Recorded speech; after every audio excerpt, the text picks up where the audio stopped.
Minsan sir, may nangyari na ihatid namin sila doon sa mga bangko. May dala na kami sir na maleta. Then tatawagan na lang kami sir pagka pipick upin na. Ganon sir yung kalakaran sir. Sarge? Yes sir. Yes sir. Na-experience ko po yan na tatlong beses po sa PBCom po, San Miguel Avenue, dito po sa may Pasig. Nakapag-withdraw po kami ng 2 maleta. Kasama ko po si Master Sergeant Lupian at saka yung 2 staff ni dating Congressman Saldico, si Kate Villarreal at saka si May Ann de la Cruz. Bali, pumasok po kami doon. Ako yung driver noon. Pumasok sila, 2 empty na maleta na medium. Nag-withdraw po sila doon sa PBCom dito sa San Miguel Avenue. Paglabas po, puno na yung pera.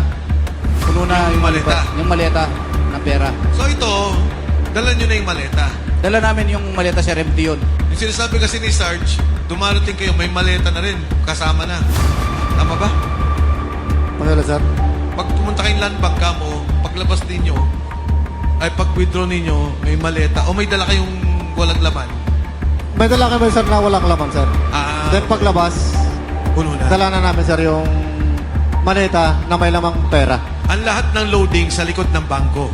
O at least may secret. Sa likod, sir, ng bangko.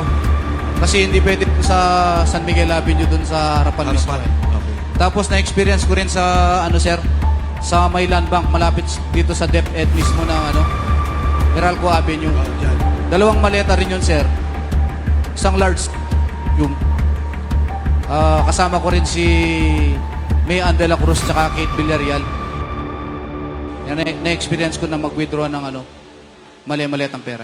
So, base sa mga testimonial ninyo, so, iisa na patunayan natin na ang opisina ni Congressman Saldico, receiving at distribution.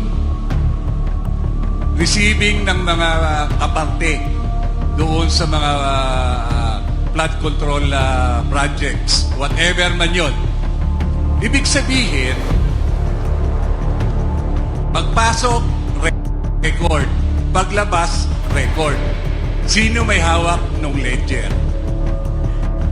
Sa totoo pa lang sir, may logbook po yan eh. Ang Yes. mahamag po ng logbook sir, si Mark Tiksay. Si Mark Tiksay po. Tiksay, Pati yung siya mga receiving copy po. siya may receiving copy. Yes po. So, ang opisina nyo ba may CCTV? Audio-video ba yon? Sa opisina sir, dyan sa Tectide, mayroon po. Then doon sa bahay po ni Boss Aldi, mayroon pong CCTV doon. At saka sa Horizon sir, sa Horizon Building, from lobby to basement, elevators, mayroon pong mga CCTV dyan sir. Makikita nyo po yan sir pagka talagang i-request nyo po ng CCTV na yan. So, ibig sabihin, lahat ng deliveries ninyo, may mga nakakuha ng CCTV. Yes sir.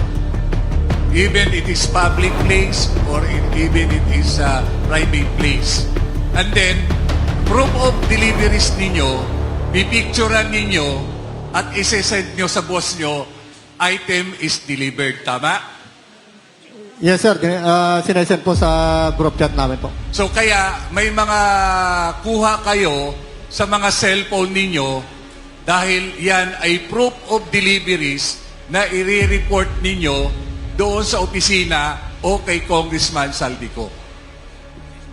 Yes sir, yan yung talagang yan po reporting po namin sir. So kung magkakaroon ng tunay na investigasyon, makikita. Tama? Tama po.